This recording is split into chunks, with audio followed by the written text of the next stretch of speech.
Ma'asyiral muslimin rahimahumullah. Pada kesempatan kali ini, alangkah baiknya kita senantiasa mengaturkan puja dan puji syukur kehadirat Allah Subhanahu wa taala yang telah memberikan nikmat iman, nikmat Islam serta hidayahnya, sehingga kita dapat melaksanakan salah satu dari berbagai kewajiban yang Allah perintahkan kepada kita, yaitu melaksanakan sholat Jumat secara berjamaah tanpa ada halangan suatu apapun. Kedua kalinya kita haturkan salawat serta salam kepada junjungan kita, uswatun hasanah kita, Nabiullah Muhammad Shallallahu Alaihi Wasallam. Beliaulah yang telah berjuang dan berkorban untuk menegakkan syariat Allah Ta'ala di muka bumi ini, sehingga kita bisa merasakan indahnya keimanan dan keislaman hingga detik kali ini.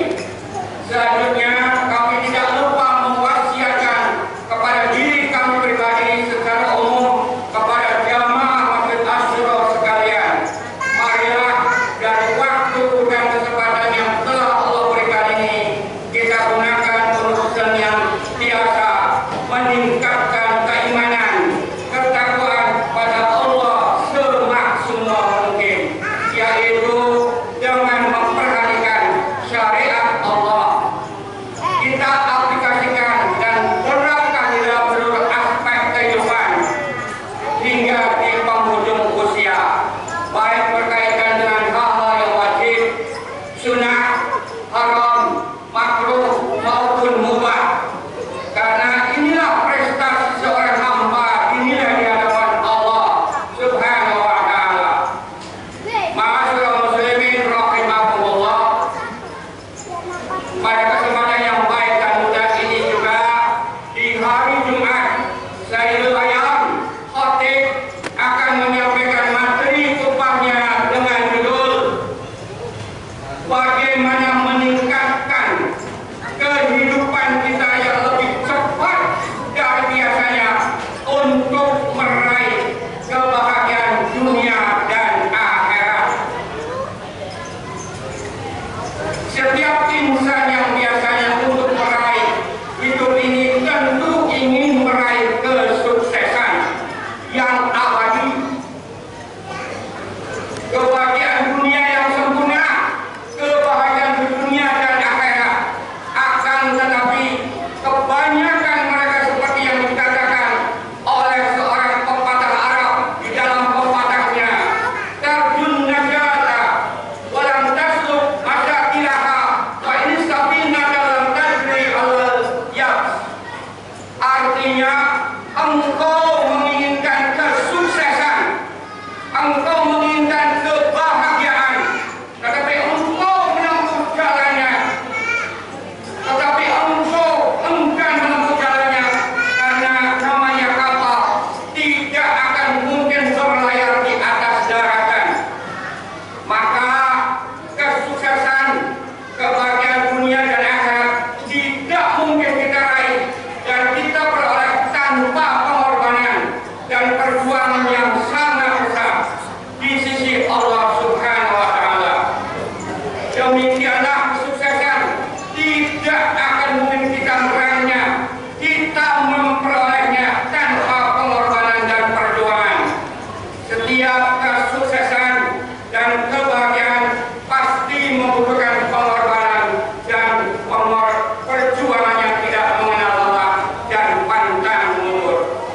Ma'asyiral muslimin rahimahumullah. Mungkin dari kita semua yang hadir di sini menemukan kesulitan-kesulitan hidup yang tidak kunjung selesai, seperti pengangguran yang begitu lama, banyak hutang yang tidak bisa dibayar, berpenyakitan yang tidak sembuh juga, kuliah yang tidak selesai-selesai, perekonomian yang stagnan atau tidak berubah. Jika kita mendapatkan permasalahan-permasalahan tersebut, seharusnya kita sadar diri, koreksi diri, atau muhasabah diri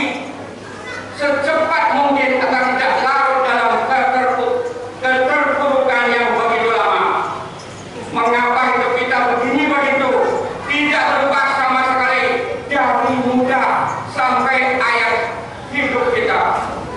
Khatib sendiri sering menjumpai banyak orang-orang yang sudah lama bekerja, namun kehidupannya dia begitu-begitu saja. Tidak ada perubahan yang berarti. Dalam kasus ini, solusinya adalah berjalan menuju Allah. Kita gunakan jalur langit. Allah berfirman dalam surat At-Talaq ayat 2 dan 3. Bismillahirrahmanirrahim. Wa may yattaqillaha yaj'al lahu makhraja wa yarzuqhu min haitsu la yahtasib wa may yatawakkal 'ala Allah fa huwa hasbuh. Innallaha balighu amri qad ja'ala Allahu li kulli shay'in qadra.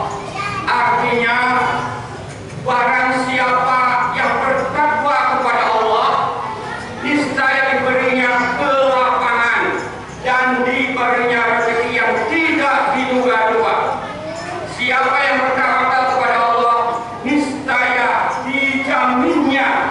Sesungguhnya Allah sangat tegas dalam perintahnya, dan dialah yang mentakdirkan segala sesuatu.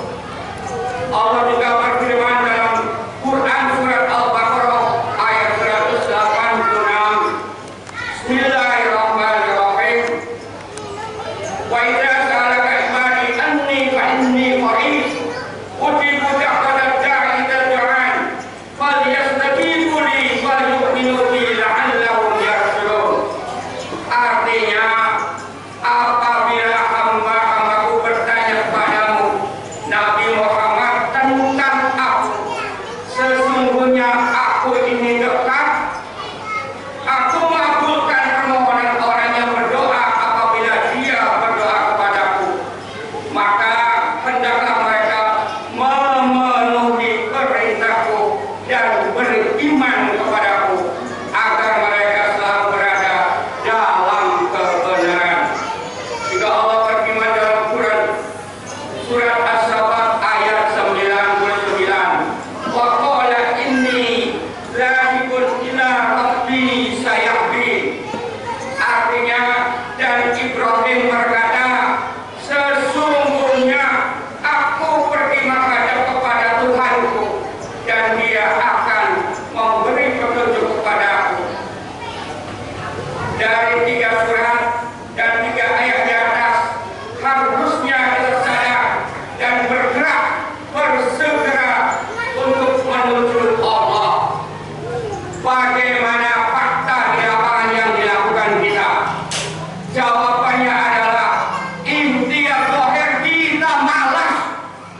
Ikhtiar menuju Allah kita nggak melakukan. Yang inilah kita yang dilakukan sehari-hari, berbulan-bulan, bahkan bertahun-tahun. Maka pantaslah kalau Allah berpaling sejenak dari kehidupan kita, kita menjadi orang yang ketinggalan dalam segala hal.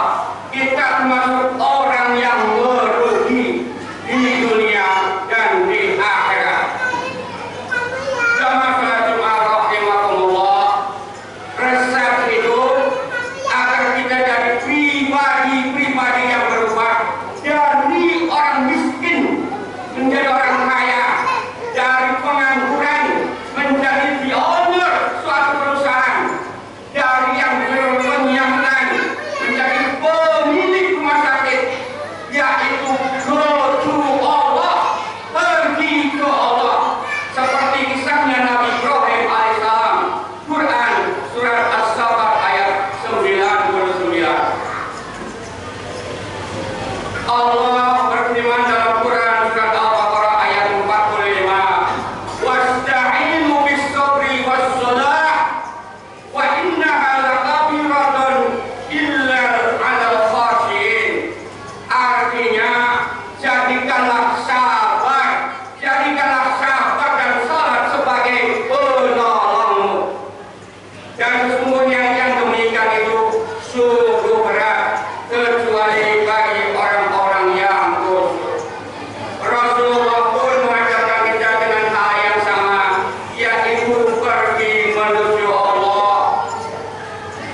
keempat, belajarlah bersedekah, belajarlah berbagi, jangan pelit.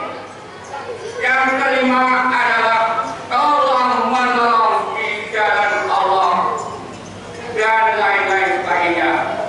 Jika itu semua sudah kita kerjakan day by day, hari demi hari dengan baik, tanpa cacat, dan tidak melakukan hal-hal yang terlarang, tidak melakukan dosa-dosa besar, insya Allah itu kita akan cepat naik setinggi-tingginya dari yang kita inginkan.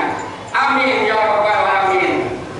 Ma'asyiral muslimin rahimakumullah, sebelum khutbah kedua, khatib akan mengisahkan satu cerita tentang kehidupan seorang yang sangat miskin berubah menjadi seorang yang miliarder.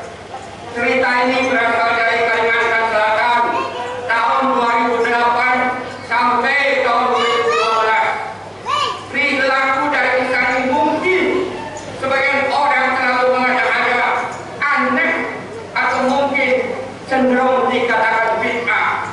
Mengapa cenderung dikatakan bid'ah? Inilah kisahnya. Ada satu keluarga yang dikatakan sangat miskin. Sekali untuk bayar kontrakan saja yang bayarnya 25.000 per bulan, tidak sanggup untuk membayarnya. Itu jelas-jelas artinya bahwa orang ini miskin. Akhirnya mereka terusir dari kontrakannya dan berusaha tidak minta-minta, ngemis-ngemis, hutang-hutang. Ketika mereka terusir dari kontrakan, mereka menyempatkan memfoto rumah tersebut dan pulang ke kampung asalnya. Ketika mereka mendengar tausiah dari salah satu ustaz yang isinya mau berubah, mau sukses, inilah kuncinya. Go to Allah, pergi ke Allah, talk to Allah, curhat ke Allah, and ask to Allah, mintalah ke Allah.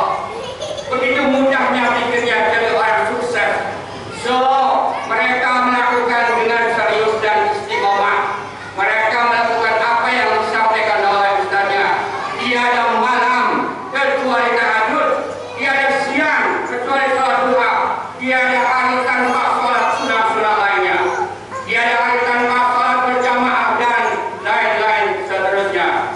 Rumah kontrakan yang sempat mereka foto dibawa ke Sajdah setiap hari selama 4 tahun dalam bentuk doa. Hasilnya selama 4 tahun mereka berubah menjadi keluarga sultan, keluarga orang kaya yang terpandang. Isi rumahnya yang terpampang adalah mobil Hammer dan mobil Lexus, dan ada kemewahan-kemewahan dalam bentuk yang lainnya. Sebagai tanda terima kasih ke ustaz yang telah memberikan tausiah, mereka memberi sedekah sebesar 1 miliar lebih. Subhanallah, inilah kisah yang sangat inspiratif buat kita semua. Nah, perilaku ini membawa foto itu ke Sajdah dalam bentuk doa selama 4 tahun. Mungkin sebagian mengatakan aneh, bid'ah, anu baik. Saya konfirmasi. Saya pribadi sebagai khatib sangatlah setuju banget dalam hal itu. Mengapa kita tidak mencobanya seperti orang Kalimantan itu? Jika setuju, silakan